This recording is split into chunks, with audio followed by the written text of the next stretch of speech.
Facebook and affiliated political groups have donated heavily to members of two committees set to interview CEO Mark Zuckerberg next week, according to analysis from the Center for Responsive Politics via USA Today. Since 2007, the social media giant has contributed a cumulative $381,000 to 46 of the 55 members on the House Energy and Commerce Committee, which will hear from Zuckerberg on Wednesday. While the average committee member received between $6,750 and $6,800, Committee Chair Greg Walden, ROR, received $27,000, and top-ranking Democrat Frank Pallone of New Jersey received $7,000 from Facebook Rep. Anna Escau, whose district is adjacent to Facebook headquarters and home to many Facebook employees, received the most from Facebook at $55,150 since 2007. Escau narrowly lost a battle with Pallone for ranking Democrat position on the committee in the 2014 election. Walden and Pallone announced Zuckerberg's appearance on Wednesday to testify on critical consumer data privacy issues. This hearing will be an important opportunity to shed light on critical consumer data privacy issues and help all Americans better understand what happens to their personal information online.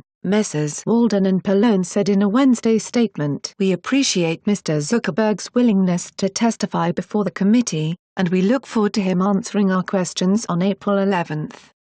Also, thanks for all that money, Zuck. We'll be sure to put the softballs on a plastic tee for you." Meanwhile, a roll call report reveals that two Democrats on the House Energy and Commerce Committee have nearly $100,000 invested in shares of Facebook, with Democratic reps Joe Kennedy and Kurt Schrader owning approximately $80,000 and $15,000 respectively. 28 members listed stock in the social media giant, according to Roll Call's Wealth of Congress project. Among them, Democratic reps Kurt Schrader of Oregon and Joseph P. Kennedy III of Massachusetts sit on the House Energy and Commerce Committee, while Democratic Sen. Sheldon Whitehouse of Rhode Island sits on Senate Judiciary. Both panels, along with Senate Commerce, invited Zuckerberg to appear before them after reports that Cambridge Analytica, a British big data firm, obtained access to private information of millions of Facebook users under questionable circumstances. Cambridge Analytica reportedly incorporated the data in ad targeting tools used by political campaigns including President Donald Trump's winning 2016 bid. Congressman Kennedy's stock holdings do not influence his work in Congress,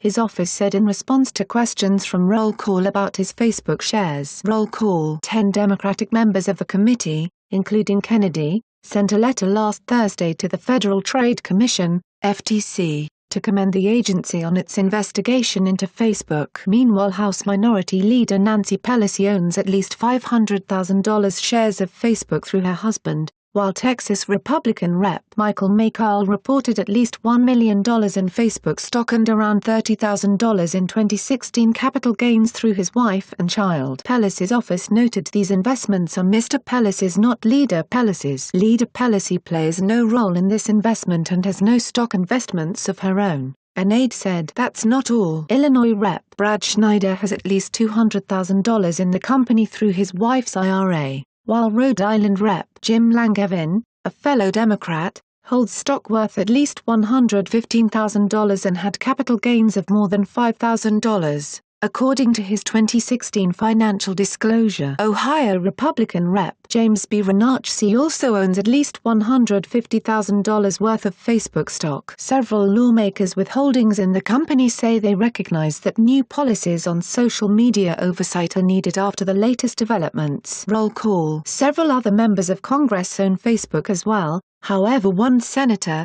Rep. John Yarmouth, wants nothing to do with Facebook, and has announced that he will be selling his shares. According to Roll Call, here are all the members of Congress who listed Facebook holdings in their 2016 financial disclosures, along with a minimum worth of their stocks and of any capital gains or dividends. Like and share this video on Facebook and Twitter if you agree. Don't forget to support this channel by clicking on the donation link down below and subscribing so you never miss any of our trending reports. What do you think about this report? Scroll down to comment below. Now, if you are seeking the latest trends in fashion and electronics and gifts and more at the best prices, please feel free to visit www.athismall.com. Once again, that is www.athismall.com.